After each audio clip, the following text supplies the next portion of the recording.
Hello everyone, कैसे हैं आप सब लोग। आई होप आप लोग अपने घरों पे सेफ होंगे। आज हम करेंगे जून थर्ड वीक के इंपॉर्टेंट करंट अफेयर्स। तो जो लोग ये चैनल पहली बार देख रहे हैं आप इस चैनल को सब्सक्राइब कर लीजिए। साथ ही साथ आपको बता दूं, जो बच्चे हमारे साथ जुड़े हैं, आप लोगों के 3 मेजर एग्जाम्स के लिए आप लोगों के यहाँ पे जो कंटेंट है पर वो प्रोवाइड किया जा रहा है। उसमें जीकेएस की टेस्ट सीरीज आप लोगों को मिल जाएगी। साथ ही साथ जो कश्मीर यूनिवर्सिटी से जूनियर असिस्टेंट का एक एग्जाम है जो अक्टूबर में होगा, उसका एक कंप्लीट कोर्स आपको मिल जाएगा।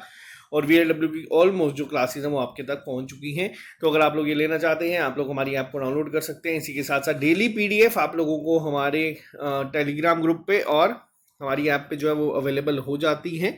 आप लोग वहाँ से करंट अफेयर्स को पढ़ सकते हैं। 3 से 4 तरीके से हम लोग करंट अफेयर कर रहे हैं, जिससे कि आपको ये कभी नहीं भूलेगा। तो चलिए शुरू करते हैं आज की क्लास को बिना ज़्यादा टाइम वेस्ट किए। सबसे पहला क्वेश्चन आप लोगों के सामने है। अभी जो कौन सी नेवल शिप थी इंडिया की जिसने पार्टिसिपेट करा है 4th एडिशन जो हुआ है मल्टीलेटरल नेवल एक्सरसाइज कोमोडो का, जिसको हम एमनेक के नाम से भी जानते हैं। देखो, ये 4th एडिशन है, अभी थोड़े टाइम पहले ही शुरू हुआ है। इंडोनेशिया में ये कंडक्ट करवाया गया था।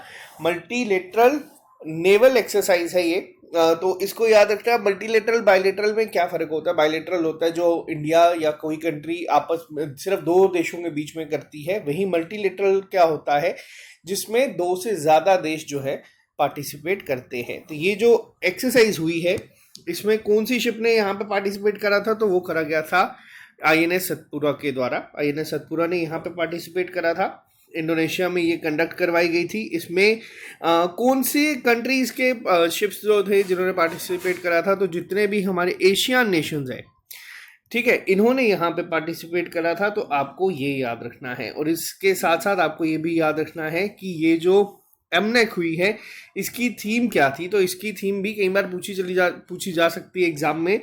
तो इसकी थीम थी partnership to recover and to rise stronger.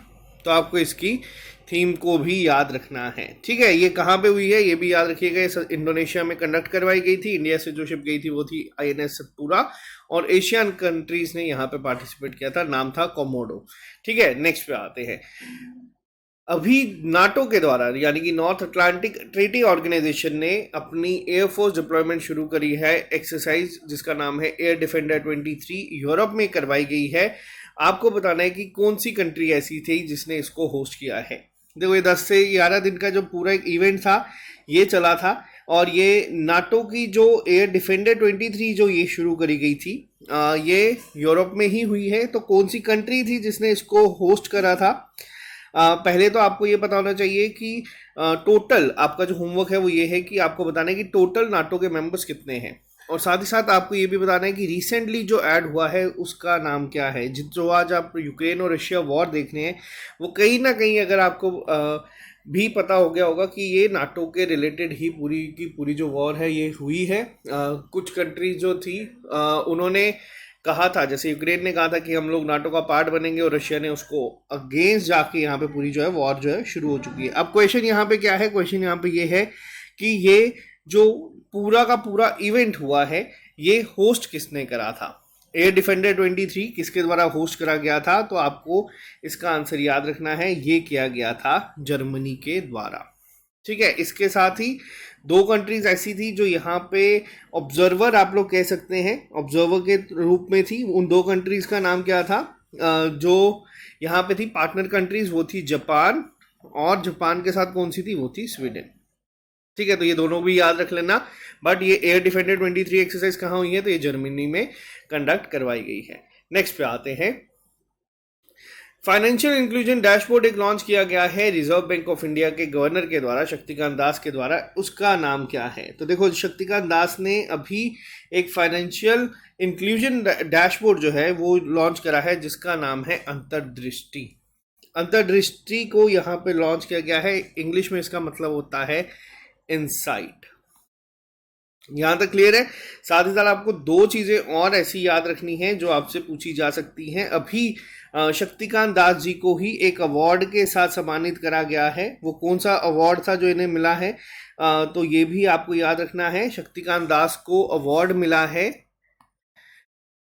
Governor of the year का अवार्ड। ठीक है। तो जितने भी, अब हर एक कंट्री का एक खुद का रेगुलेटरी बैंक होता है जो पूरी जैसे आप लोग देखते हैं जो मॉनेटरी पॉलिसीज किस तरीके से इन्फ्लेशन को कंट्रोल किया जा सके, उस तरीके से हर एक कंट्री का अपना होता है। वैसे ही लंदन के सेंट्रल बैंकिंग अवार्ड्स में यहाँ पे ये अवार्ड दिया जाता है। तो ये अवार्ड शक्तिकांत दास को मिला है जो कि आरबीआई के गवर्नर हैं। ये चीज़ आपको याद रखनी है, ये भी आपसे डायरेक्ट क्वेश्चन जो है वो पेपर में पूछा जा सकता है। अब बात करेंगे थोड़ी सी अंतर्दृष्टि के बारे में। अब अंतर्दृष्टि क्या है, ये देखो एक डैशबोर्ड लॉन्च किया गया है जिसमें आपको सारे इंसाइट जो हैं वो मिल जाएंगे कि किस तरीके से फाइनेंशियल इंक्लूजन जो है वो उस पर काम किया जा रहा है। तो एक पूरा डैशबोर्ड बनाया जा रहा है, तो इसका नाम क्या रखा गया है, अंतर्दृष्टि, जिसका मतलब है इनसाइट। दोनों याद रखिएगा, ये आपसे पूछा जा सकता है। World blood donor day observe करा जाता है पूरे विश्व में। किस डेट को ये ऑब्जर्व किया जाता है, तो ये हर साल 14 जून के दिन ऑब्जर्व किया जाता है। इसकी थीम सबसे ज़्यादा इंपॉर्टेंट है, तो थीम को थोड़ा सा ध्यान से हो सकेगा तो अपने नोट्स में ऐड कर लीजिएगा।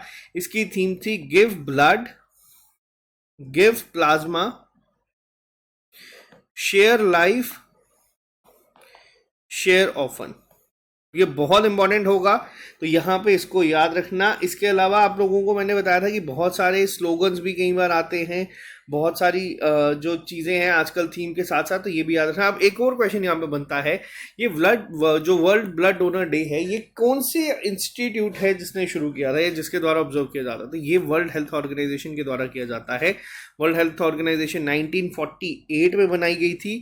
इसका हेडक्वार्टर कहाँ पे है, इसका हेडक्वार्टर है जिनीवा में। तो ये भी याद रखना, ये जो आपके इंटरनेशनल ऑर्गेनाइजेशंस आ जाती हैं, कई बार स्टैटिक जीके की फॉर्म में डायरेक्ट क्वेश्चन जो है वो यहाँ से बनता है। तो 14 जून के दिन हर साल ये ऑब्जर्व करा जाता है, तो इसको याद रखिएगा।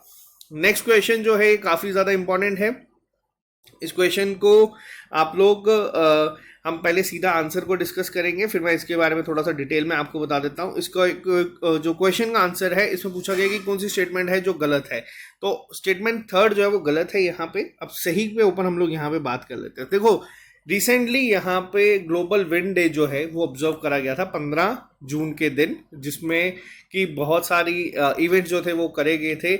और जो हमारे मिनिस्टर हैं भूपेंद्र सिंह भाला जी, जो सेक्रेटरी मिनिस्ट्री है यहाँ पे of new and renewable energy के, उन्होंने इंडियन स्टेट्स में जिन्होंने काफ़ी अच्छा परफॉर्म किया उनको अवार्ड्स के साथ सम्मानित करा, जिसमें हाईएस्ट विंड कैपेसिटी एडिशन का अवार्ड किसको मिला है, वो मिला है राजस्थान को। अब ये क्वेश्चन जो है ये अलग अलग तरीके से पूछा जा सकता है। पहले तो आपको ये याद रखना है, पेपर में अगर डायरेक्ट पूछा जाएगा कि इंडिया की कौन सी ऐसी स्टेट है जिसने हाईएस्ट विंड कैपेसिटी एडिशन जो है उसमें करा है, तो आपको याद रखना है सबसे पहला नाम किसका है, वो है आपके राजस्थान का। ठीक है। दूसरा साथ ही साथ आपको बता दूं, गुजरात को मिला है ओपन एक्सेस के थ्रू सबसे ज़्यादा विंड कैपेसिटी एडिशन का अवार्ड। तो ये दोनों यहाँ पे आपको लाइंस के साथ याद रखने हैं। अब किस तरीके से पूछा जा सकता है, अब आपको इसमें पूरा पूछा जा सकता है। या तो अगर आपको ओपन एक्सेस पूछा जाएगा तो उसका आंसर गुजरात होगा, अगर नॉर्मल क्वेश्चन पूछा जाएगा कि किसने किया है तो वो होगा राजस्थान। ठीक है।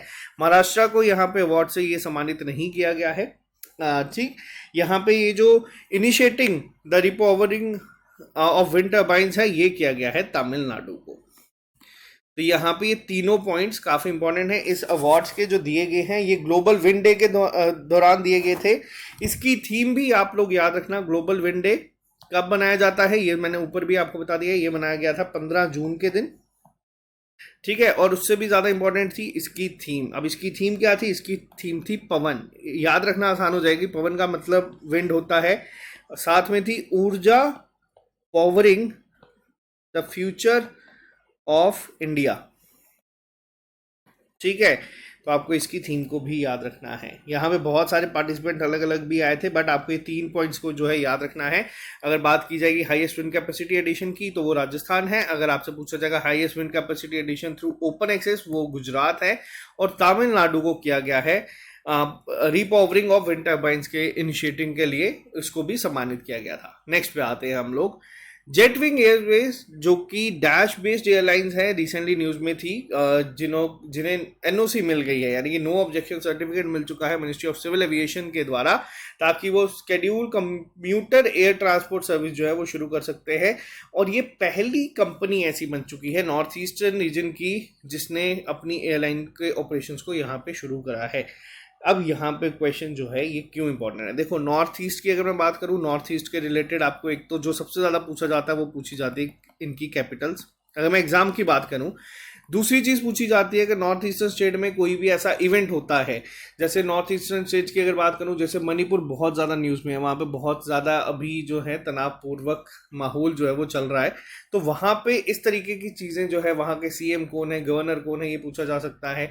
वैसे ही जब इस तरीके की न्यूज़ आती है कि कौन सी ऐसी है जो पहली कंपनी बन चुकी है नॉर्थ ईस्टर्न रीजन की जिसने अपनी एयरलाइन ऑपरेशंस को शुरू करा है इंडिया में, तो पहले तो आपको इसका नाम याद रखना है, इसका नाम है जेट विंग्स एयरवे।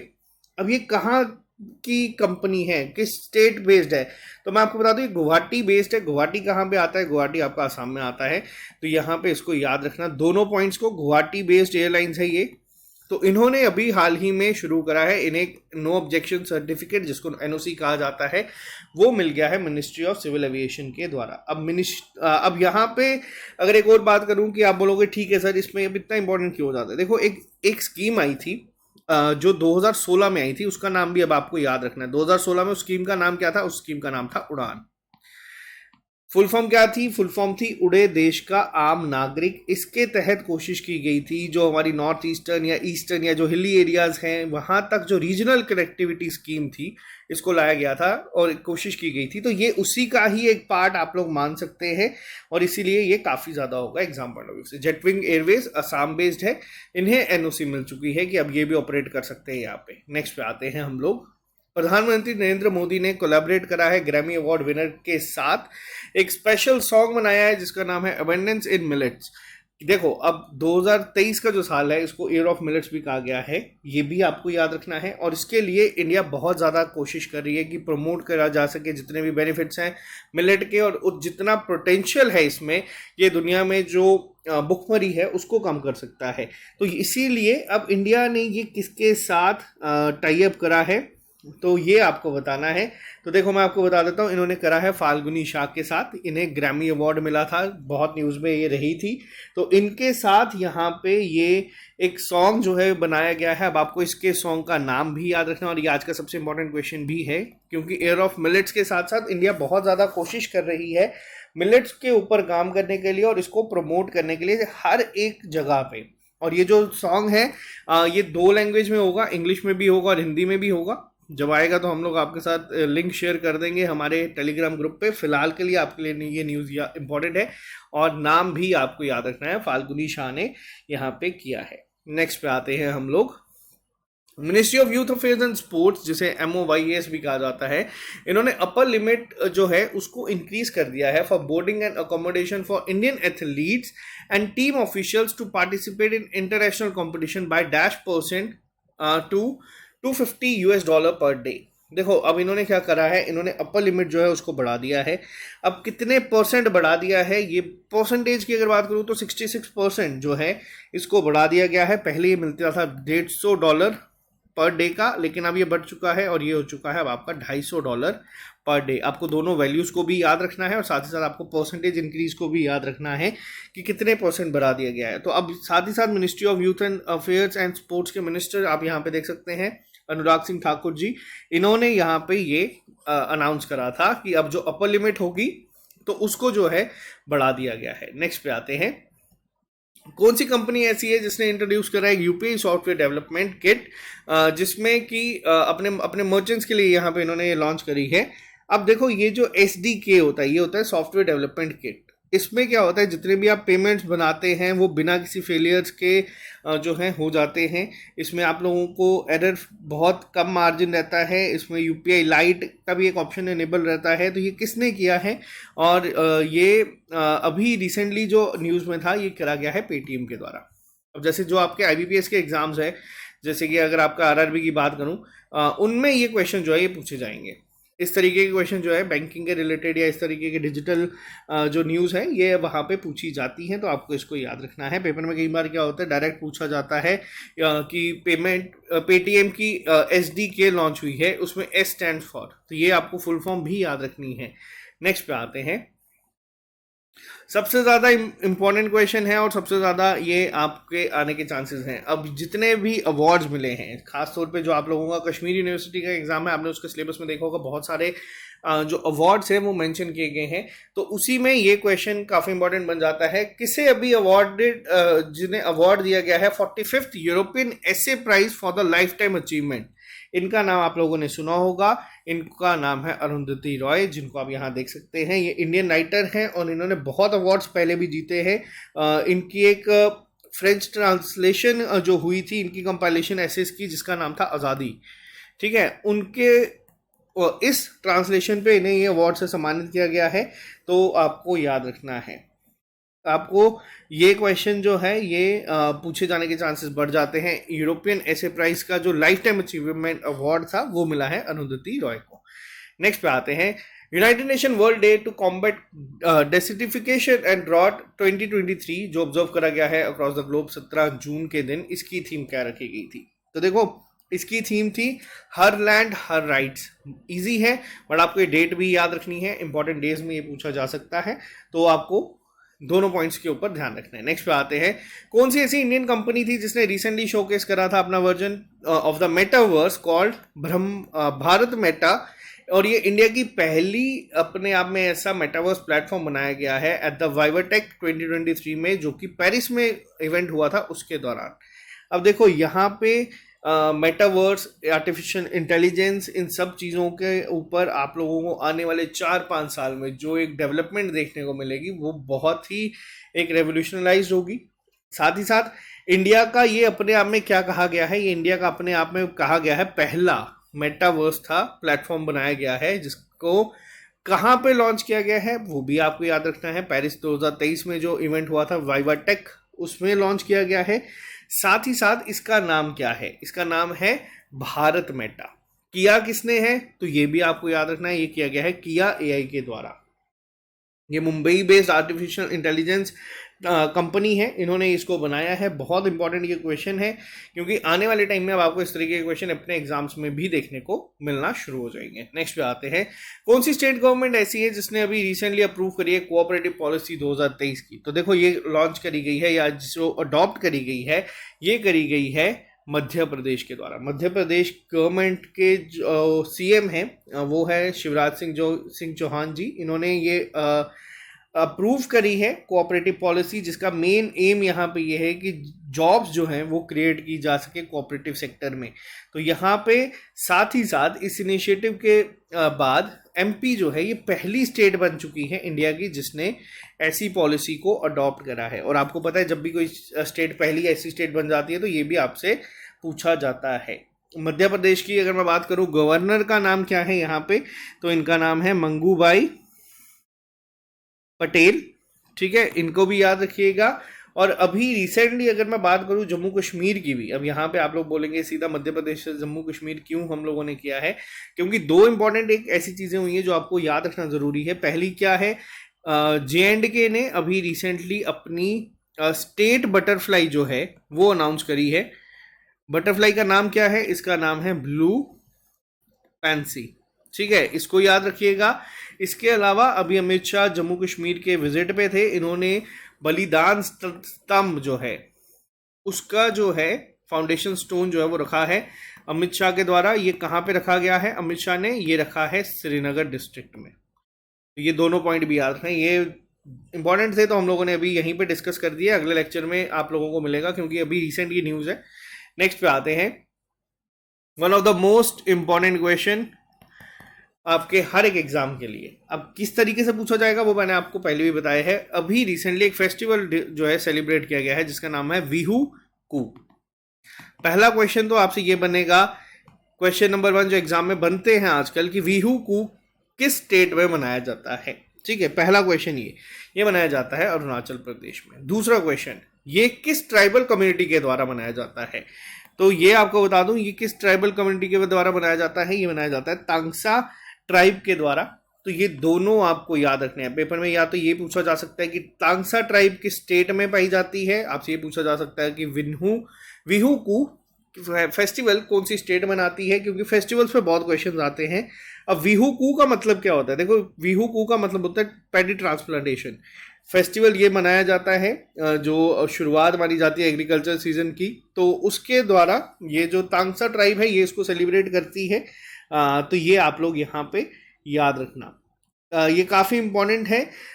देखो, क्योंकि जो स्टेट्स के मैंने आपको पहले ही बताया, जैसे अरुणाचल प्रदेश, जो हमारी नॉर्थ ईस्टर्न स्टेट आती हैं, वहाँ के फेस्टिवल, जैसे असम का बिहू फेस्टिवल, ये जो है बहुत बार पूछा गया है। तो ये जो फेस्टिवल्स होते हैं ना, जो खासकर इन कम्युनिटीज़ के द्वारा या इन जगहों पर मनाए जाते हैं, ये एग्जामिनर पूछता है। क्यों? क्योंकि देखो, आपसे पूछा जाएगा बैसाखी कहाँ मनाई जाती है। अगर आप लोग इंडिया से, आप लोग बोल दोगे हाँ पंजाब में मनाई जाती है। अगर आपसे कोई पूछेगा ये बेसिक जो फेस्टिवल्स है, जैसे जगन्नाथ रथ यात्रा कहाँ होती है, ये सबको पता है।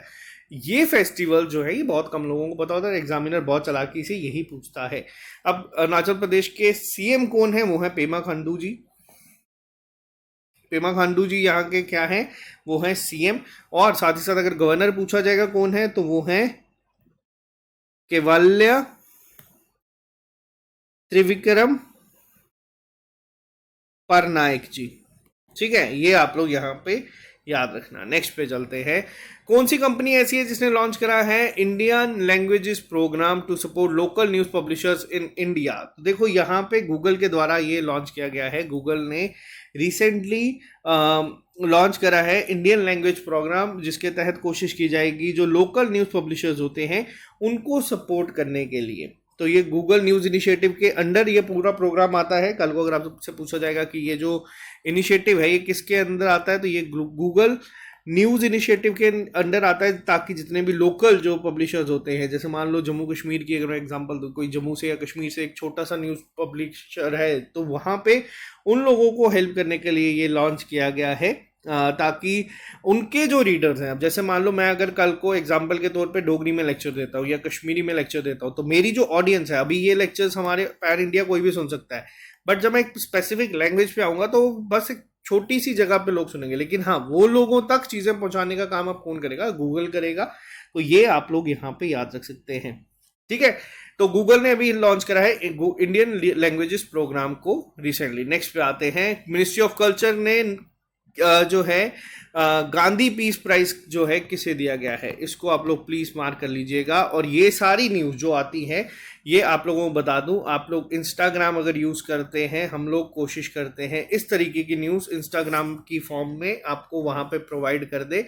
आप लोग हमें फॉलो कर सकते हैं SSS क्लासेस को इंस्टाग्राम पे। 20,000 के करीब करीब लोग हमारे साथ जुड़े हैं। वहाँ पे आपको ये जो डेली न्यूज़ होती है ना, वहाँ पे अपलोड कर देते हैं। डेली PDF पे तो ऐड होती ही होती है, बट वहाँ पे भी हम लोग कोशिश करते हैं हर जगह, हर प्लेटफॉर्म में आपको करंट अफेयर्स की जो प्रॉब्लम आती है वो सॉल्व करवा दे। तो किसको मिला है? बहुत सारे बच्चे इसका आंसर पहले ही कर चुके होंगे।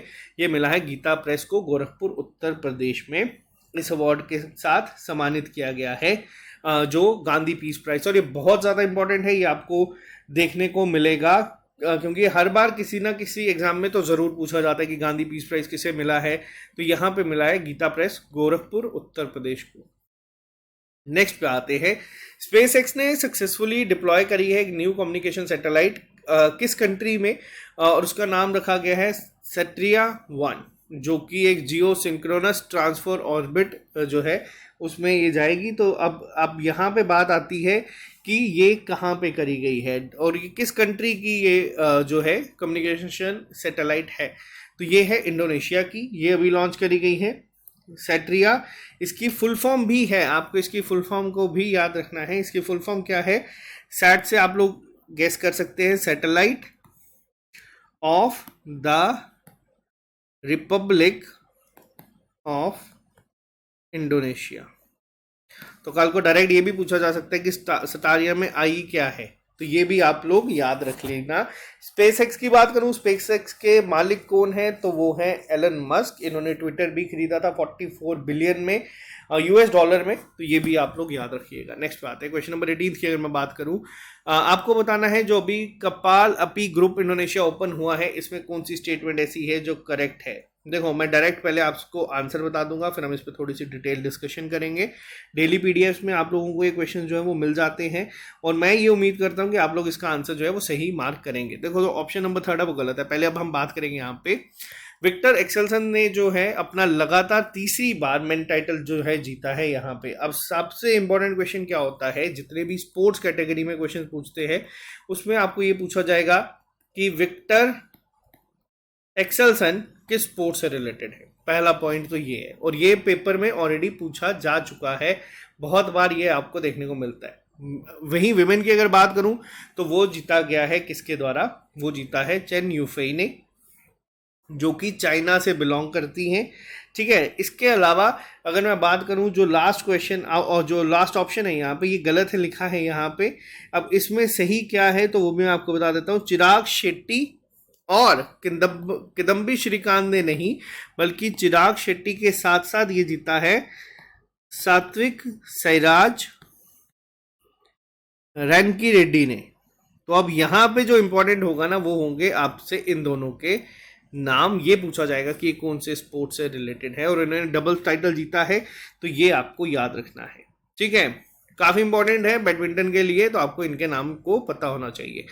रिसेंटली किसने जीता है कैनेडियन ग्रां प्री 2023, जो कि मॉन्ट्रियल में हुआ है। देखो ये जो ग्रां प्री है आप लोगों के लिए थोड़ा सा आसान हो चुका है, क्यों? क्योंकि ये अभी आप लोग जितने नाम देख रहे हैं वो ज़्यादातर आपको देखने को मिल रहे हैं मैक्स वेस्टरपन। तो मैक्स वेस्टरपन ने यहाँ पे इसे जीता है, और इसी के साथ इन्होंने, इनकी जो है ये 100th विक्ट्री है। ये किसके लिए खेलते हैं तो ये रेडबुल के तरफ से खेलते हैं, उनको रिप्रेजेंट करते हैं। लुइस हैमिल्टन सबसे बड़े प्लेयर अगर बात करूं F1 रेसिंग में तो वो लुइस हैमिल्टन है। ये किसकी तरफ से खेलते हैं, ये अब आपको होमवर्क है, आपको कमेंट बॉक्स में बताना है कि ये किसकी तरफ से खेलते हैं, तो ये दोनों आपको याद रखने। नेक्स्ट पे आते हैं, इंडिया ने पार्टिसिपेट करा था 19 एडिशन जो हुआ है multinational peace keeping joint exercise का, x Khan quest.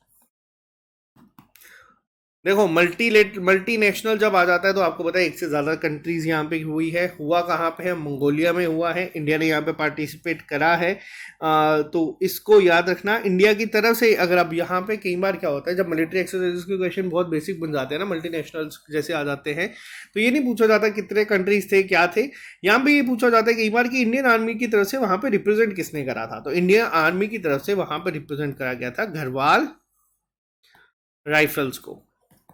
Garhwal rifles ने यहाँ पे पार्टिसिपेट करा था, आप यहाँ पे देख सकते हैं इन्होंने यहाँ पे किया था। ये इवेंट जो है एक्सरसाइज खान क्वेस्ट अभी भी चल रहा है, ये 2 जुलाई तक चलेगा, तो ये आपको इतना याद रखना है। इसमें मेन कोशिश ये रहती है कि जो एक्सपीरियंस है उसको शेयर किया जा सके, तभी ये जो मल्टीनेशनल आती हैं, और साथ ही साथ यहाँ पे यूनिफॉर्म पर्सनल जो हैं United nation peace keeping operations के, उनको भी ट्रेन करने की कोशिश की जाती है। तो ये आप लोग यहाँ पे याद रखिएगा। नेक्स्ट पे आते हैं, कौन सी कंट्री ऐसी है जिसने साइन करा है एक MOU department of economic affairs ministry of finance के साथ और साथ ही साथ गवर्नमेंट ऑफ इंडिया के साथ, जिसके तहत फाइनेंशियल टेक्नोलॉजी कोऑपरेशन जो है, जिसको हम फिनटेक कोऑपरेशन भी कहते हैं, उस पर काम करने के लिए बात की गई है। तो ये किया गया है फिलीपींस के साथ। इंडिया ने फिलीपींस के साथ फिनटेक कोऑपरेशन के ऊपर एक एमओयू साइन करा है, और इसमें मेन कोशिश ये की जाएगी कि जितने भी यहाँ पे टेक्नोलॉजी जो फाइनेंशियल सेक्टर्स में यूज़ की जाती है उसको आपस में प्रमोट करा जा सके, तो इसी के लिए यहाँ पे कोशिश की गई है। और साथ ही साथ कोशिश की जाएगी डेवलप करने की और ज़्यादा इनोवेटिव टेक्नोलॉजीज़ को, जिसमें डिजिटल गवर्नेंस आ जाती है, पेमेंट लिंकेज किस तरीके से किया जाए, एपीआई। हाँ, अब एपीआई की अगर मैं बात करूँ, एपीआई की फुल फॉर्म कई बार पूछी गई है पेपर में डायरेक्ट। तो एपीआई क्या होता है, ये होता है एप्लीकेशन प्रोग्राम इंटरफेस। ये वो क्वेश्चंस हैं जो आपको पेपर में आमतौर पे देखने को मिलते हैं। ठीक है, तो यहाँ पे इसको याद रखिएगा। नेक्स्ट पे आते हैं, कौन सी पर्सनालिटी ऐसी है जिसने रिसेंटली जिन्हें 2023 का पीस प्राइज मिला है जर्मन बुक ट्रेड के द्वारा। तो जितने भी अवार्ड्स हैं उनको तो आप लोग इंपॉर्टेंट मार्क कर ही दीजिए, इस तरीके के क्वेश्चन तो बहुत ही ज़्यादा इंपॉर्टेंट है। ये फेमस है अपने इस स्पेक्स की वजह से भी जो ये पहनते हैं। तो ये ब्रिटिश ऑथर हैं सलमान रशीदी जी, इन्हें इससे सम्मानित किया गया है। इनकी बहुत सारी जो बुक्स हैं, नॉवेल्स हैं, ये बहुत फेमस हैं, तो यहाँ पे इनका नाम याद रखिएगा। ये क्वेश्चन अपने आप में मोस्ट इम्पॉर्टेंट बन जाता है। ठीक है, ये अपने आप में काफ़ी इम्पॉर्टेंट है। तो सलमान अहमद रशीदी के बारे में आप याद रखना, मुंबई में इनका जन्म हुआ था। बहुत सारी जो है novels, short stories, travel literature, ऐसे जर्नलिस्टिक पीसेस, बहुत कुछ इन्होंने जो है वो लिखा है। तो इन्हें आप याद रखना कि इन्हें सम्मानित किया गया है peace prize of the German book trade के द्वारा। नेक्स्ट पे आते हैं, आरबीआई के नए डेप्यूटी गवर्नर किसे अपॉइंट किया गया है। तो देखो आरबीआई के जो पहले अगर मैं बात करूं एमडी रह चुके हैं एसबीआई के, इन्हें अपॉइंट किया गया है डेप्यूटी गवर्नर। क्या नाम है इनका? इनका नाम है स्वामीनाथन जानकी रमन।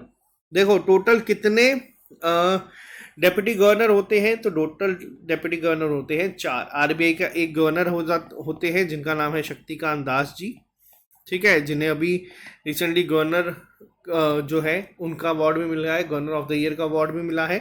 शक्तिकांत दास तो आगे हमारे गवर्नर। उसके अलावा होते हैं 4 डेप्यूटी गवर्नर। अब 4 में किन की जगह ये आए हैं? देखो एक थे एमके जैन, महेश कुमार जैन, जिनका टेन्योर जो है वो अभी 2 दिन पहले खत्म हो चुका है। और कौन उनकी जगह आए हैं? उनकी जगह आए हैं स्वामी नाथन जानकी रमन। बहुत इंपॉर्टेंट होगा और ये आपको पता होना चाहिए बहुत। आरबीआई के जब डेप्यूटी गवर्नर चेंज होते हैं तो ये आपसे पेपर में पूछते ही जाते हैं, ये कंफर्म आएंगे ही आएंगे किसी ना किसी एग्जाम में। बैंकिंग में तो कंफर्म ये पूछा जाएगा ही। ये भी पूछा जा सकता है कि पहले किसके एमडी रह चुके, तो ये भी याद रखना है एसबीआई के एमडी रह चुके हैं। अब होमवर्क नोट करो। अब आपको बताना है कि इनके अलावा जो रिमेनिंग 3 हैं उनके नाम क्या है। मैंने बहुत बार आपको ये बताया है, तो अब देखते हैं कितने बच्चों को ये नाम याद है। नेक्स्ट पे आते हैं, कौन सी कंपनी ऐसी है जिसने डिलीवर करा है इंडिया का पहला armed light specialist vehicle ALSV, जो इंडियन आर्म फोर्स को अभी रिसेंटली दिया गया है? तो किसने किया है? तो ये किया गया है महिंद्रा डिफेंस सिस्टम के द्वारा। महिंद्रा डिफेंस सिस्टम ने हाल ही में इसको किया गया है। ALSV की फुल फॉर्म भी याद रख लेना, आपसे पूछा जा सकता है पेपर में। A स्टैंड फॉर या L stand for, S stand for. तो आर्म्ड लाइट स्पेशलिस्ट व्हीकल जो है ये बनाया गया है और ये इंडिया का पहला है। इसीलिए जब ये पहला होता है तो ये इंपॉर्टेंट बहुत हो जाता है। वर्ल्ड रिफ्यूजी डे जो है यूनाइटेड नेशंस के द्वारा ऑब्जर्व करा जाता है हर साल 20 जून के दिन। इस बार इसकी थीम क्या थी? देखो वर्ल्ड रिफ्यूजी डे की जो थीम थी 2023 की, इसकी जो थीम थी वो थी होप अवे फ्रॉम होम। बहुत इंपॉर्टेंट है ये भी। और पहली बार अगर आपसे पूछा जाएगा कि ये इवेंट का ये कब बनाया गया था, तो ये 20 जून को मनाया गया था 2001 में। United nation high commission. अब यहाँ पे एक और क्वेश्चन आता है कि ये डे ऑब्जर्व कौन करता है? जैसे हम लोगों ने ब्लड डोनर का देखा था, वर्ल्ड हेल्थ ऑर्गेनाइजेशन करती है, वहीं ये जो डे है ये करता है CHR, sorry, United nation commissioner for refugees. ये ऑब्जर्व करता है। ये बनाया कब गया था? ये बनाया गया था 14 दिसंबर 1950 में। इसका हेडक्वार्टर कहाँ पे है? तो इसका हेडक्वार्टर भी है जिनेवा में। और ये आज की डेट में करंटली 135 कंट्रीज में काम कर रहा है। आप बस इतना याद रखिएगा, ये काफ़ी होगा आपके लिए। नेक्स्ट पे आते हैं, कौन सा ऐसा इंडियन इंस्टीट्यूट है जिसने साइन करा है MOU with small industrial development bank of India, जिसको हम सिडबी भी कहते हैं, ताकि जो एंटरप्रेन्योरियल इकोसिस्टम है उसको स्ट्रेंथन किया जाए। तो ये इंपॉर्टेंट क्यों है? क्योंकि ये किया गया है IIM जम्मू के द्वारा।